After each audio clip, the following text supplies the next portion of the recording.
Assalamualaikum warahmatullahi wabarakatuh. Eh, di sini saya akan mempresentasikan jawaban pasar lembaga keuangan menurut infografis tahun 2022. Nomor 1, kondisi pasar modal di Indonesia berdasarkan infografis pada tahun 2022. Jumlah investor pasar modal telah mencapai 10,30 juta investor. Dukungan kemudahan masyarakat mengakses instrumen pasar modal dan peluasan kanal distribusi terutama secara digital mendukung lonjakan pertumbuhan investor sebesar 37,68% YoY.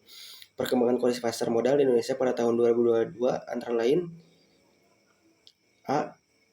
IHSG, yaitu indeks harga saham gabungan, pada 30 Desember naik sebanyak 6.850,62 atau sebanyak 4,09%.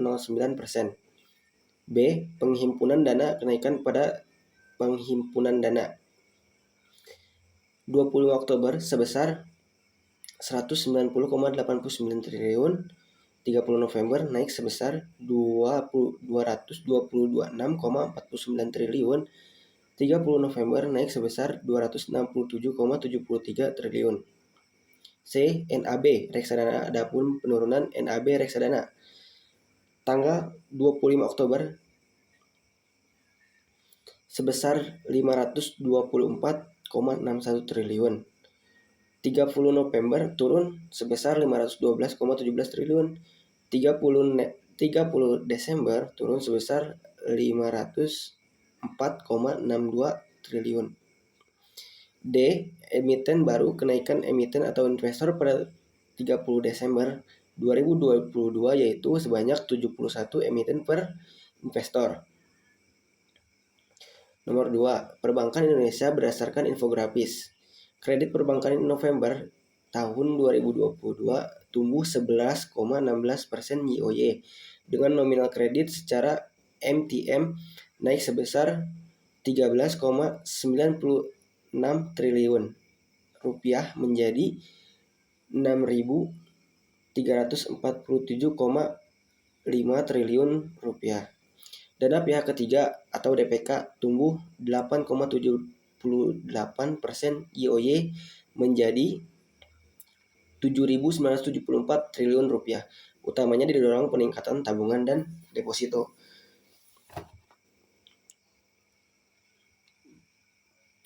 Perbankan. Di kredit perbankan juga ada kenaikan dari bulan September sampai bulan November. September 2022 sebesar 6.275 triliun. Oktober 2022 sebesar 6.334 triliun. November 2022 sebesar 6.347 triliun. B. Pihak ketiga. Dan ada juga kenaikan dari dana pihak ketiga dari bulan September sampai bulan November yaitu sebesar September 2022 sebesar 7.647 triliun. Oktober 2022 sebesar 7.927 triliun. November 2022 sebesar 7.974 triliun. C. Rasio kinerja. Rasio kinerja seperti kredit investasi, kredit modal kerja, dan kredit konsumsi ikut mengalami perubahan yaitu kredit investasi 13,15%, kredit modal kerja 11,27%, kredit konsumsi 9,10%. Lanjut. Nomor 3, industri keuangan non-bisnis. Industri keuangan non-bisnis, industri keuangan non-bank merupakan lembaga yang berperan penting dalam memajukan perekonomian. Industri keuangan non-bank adalah lembaga yang berperan penting dalam penghimpunan dana, penertiban surat berharga hingga penyaluran investasi di berbagai perusahaan. Demikian keberadaannya berperan strategis dan vital terhadap perekonomian Indonesia. Industri keuangan non-bank yang sering kali disebut sebagai lembaga keuangan bukan bank atau disingkatnya LKBB didirikan sejak tahun 1972 menurut Surat Keputusan Menteri Keuangan nomor 38/MK/2022 4/1972. Beberapa indikator kinerja industri keuangan non-bank tetap tumbuh, di antaranya akumulasi pendapatan premi sektor asuransi, outstanding piutang pembiayaan aset dana pensiun, dan outstanding pembiayaan vintage peer-to-peer atau disingkatnya P2P lending.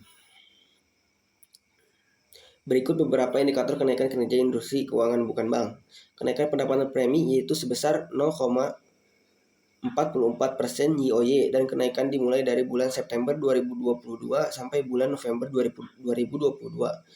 Bulan September 2022 sebesar 232,16 triliun. Bulan Oktober 2022 sebesar 255,2 triliun. Bulan November 2022 sebesar 280,24 triliun. Kenaikan piutang pembiayaan yaitu sebesar 12,96% YoY, dan kenaikan dimulai dari bulan September 2022 sampai bulan November 2022. Bulan September 2022 yaitu 397,42 triliun. Bulan Oktober 2022 naik menjadi 402,64 triliun, dan naik lagi di bulan November 2022 sebesar 409,49 triliun. Lalu ada kenaikan aset dana pensiun yaitu sebesar 5,06% YoY, dan kenaikan dimulai dari bulan September 2022 sampai bulan November 2022. Di bulan September 2022 sebesar 337,50 triliun. Naik di bulan Oktober 2022 yaitu sebesar 338,71 triliun. Dan naik lagi di bulan November 2022 sebesar 342,87 triliun. Lalu ada kenaikan vintage P2P lending yaitu sebesar 72,68% YoY, dan kenaikan dimulai dari bulan September 2022 sampai bulan November 2022. Untuk bulan September 2022 sebesar 48,74 triliun. Naik di bulan Oktober 2022 sebesar 49,33 triliun. Dan naik lagi di bulan November sebesar 50,30 triliun. Lanjut, ada juga permodalan di sektor IKNB terjaga dengan risk based capital atau disingkat RBC. Asuransi masih berada di atas threshold dan gearing ratio. Perusahaan pembiayaan tercatat jauh di bawah batas maksimum. Berikut adalah indikator perusahaan antara lain yaitu RBC asuransi jiwa, RBC asuransi umum, gearing ratio perusahaan pembiayaan, dan NPV perusahaan pembiayaan atau gross. Kenaikan RBC asuransi jiwa dari bulan September 2022 sampai bulan November 2022. Bulan September 2022 yaitu sebesar 312,79%, naik di bulan Oktober sebesar 313,71%, dan naik lagi di bulan November sebesar 324,34%. Dan ada juga kenaikan dan penurunan RBC asuransi umum dari bulan September 2022 sampai bulan November 2022. Di bulan September sebesar 467,25%. Lalu turun di bulan Oktober sebesar 464,24%, dan naik lagi di bulan November yaitu sebesar 479,88%. Selanjutnya, kenaikan dan penurunan gearing ratio perusahaan pembiayaan dari bulan September 2022 sampai bulan November 2022. Di bulan September 2022 sebanyak 2,00. Di bulan Oktober sebanyak 2,1. Di bulan November sebanyak 2,1.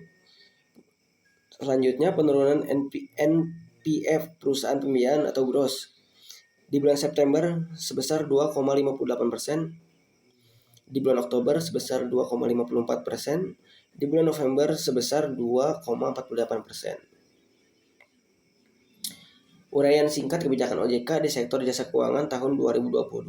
OJK telah mengambil beberapa kebijakan antisipatif dan terukur di 2022 dalam rangka menjaga stabilitas sektor jeda keuangan, memperkuat ketahanan industri jasa keuangan, dan meningkatkan dukungan sektor keuangan dalam pemulihan perekonomian nasional.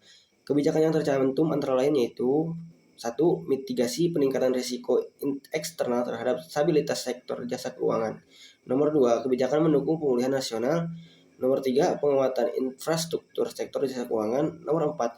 Penguatan pengawasan serta integritas pasar dan sektor keuangan.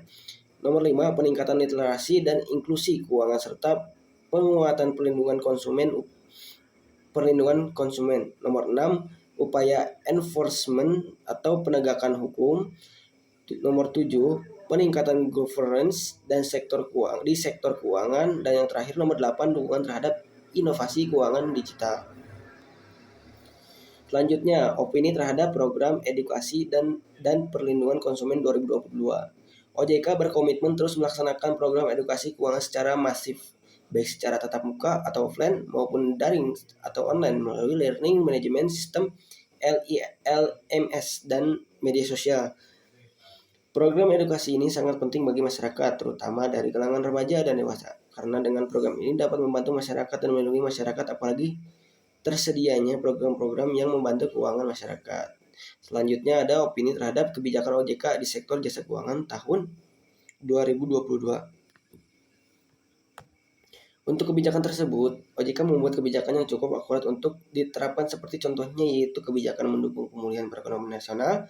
Hal tersebut dapat membantu perekonomian nasional yang tadinya di angka yang sedikit menjadi naik walaupun hanya sedikit.